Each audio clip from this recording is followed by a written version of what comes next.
Gawin nating mas creamy ang sopas. Yung mga ingredients nito, ilalagay namin dyan sa may description box. Kopyahin nyo na lang. So, heto. Magsimula tayo. Ayan ating margarine.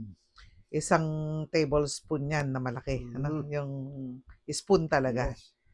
Magdagdag din tayo ng konting oil para hindi naman masunog yung ating margarine.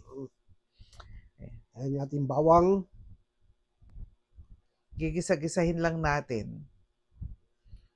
Saka natin ilalagay yung ating sibuyas pag mabango na yung ating bawang. Yan. Pabanguhin lang din. Saka tayo maglagay ng manok. Yan ay hita ng manok. Dinibone natin, pero yung bones, ilagay din natin. Yes. Sayang yung lasa. Pandagdag sarap pa yan. Oo, sisimutin natin yan, Mang Peps. Walang sayang dyan. Masarap kasi yung merong lasa rin yung buto-buto. Ano? Tinanggal lang namin yung laman para magisa siya ng maayos dyan. Okay? Saka natin ilagay yung ating elbow macaroni, yung carrots. Yan, gisa-gisahin lang.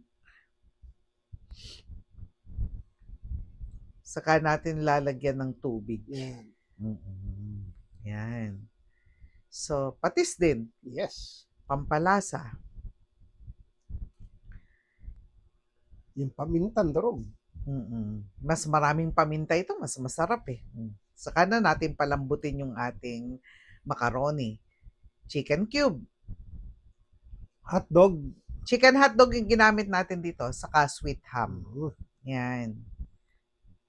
Yung corn kernel natin, sweet corn kernel. Saka yung gulay. Yan ay repolyo. Yan. So, lulutuin natin yan. Yan. Takpan lang para maluto. Ito naman ay cream of mushroom powder. Tunawin natin sa gatas na ibap. Yan. So, mas creamy kasi pag meron nito. Ganito yun, oh. Yan. Cream of mushroom. Ilagay natin. Tapos yung tira doon sa isang lata na gatas, ilagay na rin natin para mas masarap. Yes. Yan. Masarap itong ganitong luto ng sopas eh.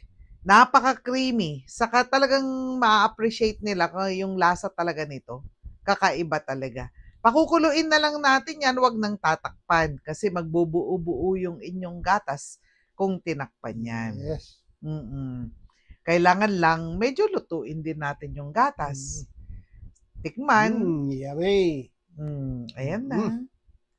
So, luto na. Napakasarap nito. I-try nyo itong recipe na to. Hindi kayo magsisisi. Yes.